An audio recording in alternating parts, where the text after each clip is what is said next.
All right, let's dive right in. Today, we're looking at a truly fascinating story about how two ancient and philosophically opposite religions left a huge mark on one of the world's most complex nations, India. It's a tale of the soul and the city, of inner peace and outer progress. And that really brings us to the central puzzle, right? How can two belief systems that are so different not only manage to coexist, but actually become fundamental pillars of the same country? One is all about renouncing the world, and the other is about mastering it. So how did that work? Let's find out. Okay, so to get started, let's look at some numbers. The first thing you have to grasp is just how different these two groups are in size. Jainism, even as a minority in India, has about 5 million followers around the world. Zoroastrianism? Fewer than 200,000. This huge difference is actually key to understanding their very different kinds of influence. To really understand their impact, we've got to get to the heart of what they believe. And this is where it gets really interesting, because their core ideas point in completely opposite directions. It's a fundamental split between focusing on the inner soul versus engaging with the outer world.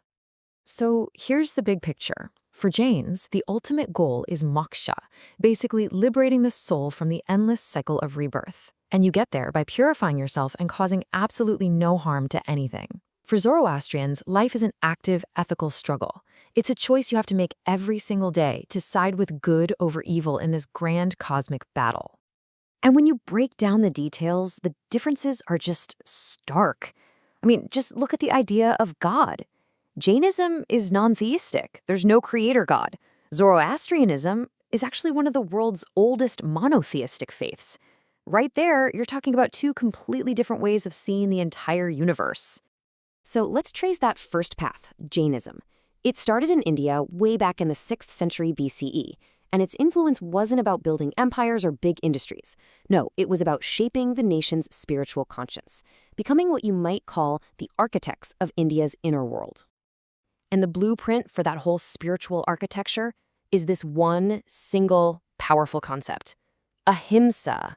Now, this isn't just a suggestion, it's the absolute core of Jainism. It means nonviolence in every single way you can imagine, not just in your actions, but in your words and even in your thoughts, towards every single living creature. And what's so incredible is how this one core belief spread far beyond just the Jains themselves. It had a huge influence on the widespread practice of vegetarianism across India. And of course, most famously, it was this principle, ahimsa, that Mahatma Gandhi made the cornerstone of his nonviolent movement for independence, which changed the course of world history. Okay, now let's follow that second path, because it tells a completely different story. When Zoroastrians fled persecution in Persia and arrived in India in the 8th century, they became known as the Parsis. And instead of focusing inward, they got to work building the very framework of modern India. Now, remember that worldwide number we saw earlier? Well, get this. In India today, there are only about 50,000 Parsis. 50,000 in a country of over 1 billion people. Just keep that number in your head, because what you're about to see next is truly remarkable. And here it is. This is that outsized legacy in action. In spite of being such a tiny population, the Parsi community produced the founders of India's most iconic industrial empires, the Tata Group, Godrej, Wadia. These aren't just companies, they are the absolute pillars of India's modern economy, from steel and aviation to the everyday things we all use.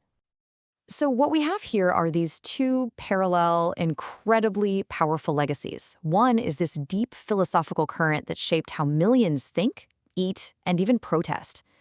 The other is a driving force of industrial progress and philanthropy that literally built the nation's infrastructure. So you can see their different contributions lead out so clearly here. Jainism's impact is strongest in philosophy and culture, giving India ideas like ahimsa. Zoroastrianism's is strongest in the economy and in social services, giving India world-class industries and institutions. You know, in the end, it's like one shaped the nation's soul while the other built its body. And this really brings us to a final, pretty thought-provoking question. It's not about picking one over the other, but it makes you think about the different ways we measure greatness. What leaves a more profound mark on a nation? A philosophy that guides the inner lives of millions, or the industry that shapes their outer world? It's a question worth pondering. Thanks for joining me.